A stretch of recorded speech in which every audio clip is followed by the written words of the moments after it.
tentang rezeki ni? Saya, anak ni Ustaz. Kita Ustaz. Kita mengajak orang, Ustaz pun mengajak orang, anak mengajak orang.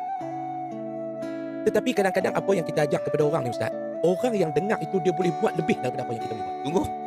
Setuju tak? Setuju. Jadi contoh Ustaz kata, dia boleh bagi kepada pihak masjid, ini baki yang terakhir saya ada. Okey. Anak rasa anak pun tak boleh buat macam tu Ustaz. Tunggu. Semangat tu kadang-kadang kita rasa luar biasa kepada orang ni. Anak bagi contoh Ustaz. Anak mungkin dalam bidang ni anak lebih lama daripada Ustaz. Ustaz dia terlibat dalam duduk membangunkan komplek ataupun masjid ni mungkin anak daripada tahun 2012 Ustaz. 2012 dah ada 12 tahun. Anak ceritalah. Ustaz pun ada pengalaman. Ada satu makcik di Candek Pora Langkawi. Candek Pora Langkawi, anak mengajak di Masjid Pemonyong malam tu. Masa tu anak nak kutip duit, anak nak buat madrasah.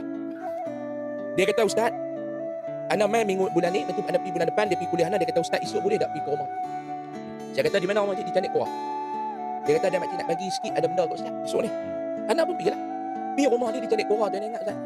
Masa tu anak badan, Alhamdulillah dah Ustaz, kita pun dulu ni, Ya. kemajuan lah, jabatan kemajuan lah kita dulu. Dia kata, Ustaz, jangan naik lah rumah makcik, takut untuh. Dia kata, saya kata, kita pasti duduk bawah. Dia punya dangar rumah dia. Dia kata, Ustaz, ni ada makcik bagi kat Ustaz ni, saya guna lah. Dia bubuh dalam surat khabar, dia bungkuih. Anak tak tahu kata tu duit. Anak betul-betul dia ingatkan lepas pisang. Cara dia bubuh dalam plastik, dia bubuh surat khabar, dia balut, dia bagi. Kata kita kawan dia. Letak dia surat kita, nak pergi kawan dia bawa pergi makan. Masa makan tu, anak kata dekat kawan nak, tu ambil makcik tu bagi lepas pisang ke bengkang ke apa tu. Buka-buka main Ustaz, 20,000. Allahu Akbar. Makcik kampung. Anak kata, jom kita pergi balik mana? Pergi balik. Main balik kata makcik, betul kan makcik bagi, ni makcik bagi untuk Ustaz. Dengan keadaan rumah dia yang dhaif, dengan keadaan satu orang tua. Ya.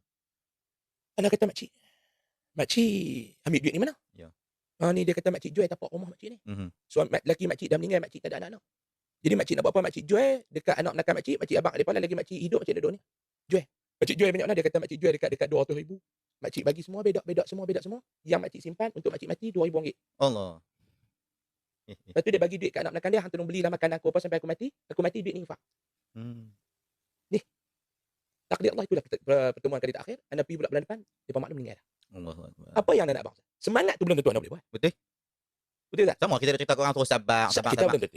Tapi orang yang dengar itu, kita tak tahulah apa yang Allah Ta'ala nak bagi kepada mereka. Sebab tu bila sebut kata semangat,